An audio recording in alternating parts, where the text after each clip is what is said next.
look in your own backyard for your diamond mine. It said that there was a farmer who always wanted to own a gold mine, and he sold his farm to buy a gold mine. Well, he bought a gold mine. The unfortunate thing about it, the gold mine had been mined out, but the people who he sold his farm to found a gold mine in their backyard, which was his previously owned by him. There was the story.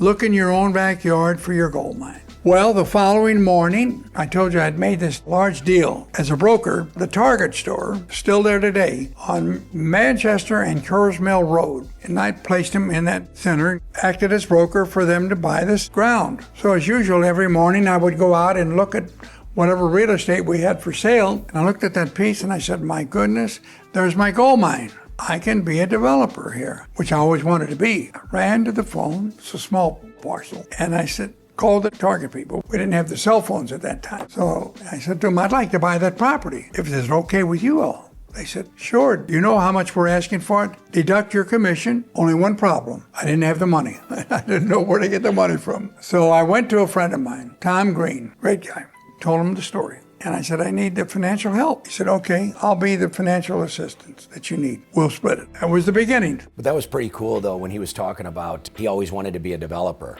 you know, and envisioning that. And I mean, that was 50 years ago. Yeah. Now everybody talks about manifesting, and if you manifest what you want to be, you'll be it and all that. Dad was way ahead of his times with that stuff. You know, he always had a vision. And I remember him talking about Grandpa. When Grandpa was sick and he was dying, Dad said, you know, he wanted to see him. I want you to be around when I'm a success. And he goes, I already know you're going to be a success. And at that time, like Dad said, he goes, there was no way. You know, he had no idea. But he just kept thinking. And it's just that idea of manifesting and just keep thinking you're going to do well. And then, of course, the work behind it. He had a belief in himself. Yeah, 100%. That started with Grandpa's belief in him. Correct. Right? Yeah. Yeah. And you're a work spot ethic. on.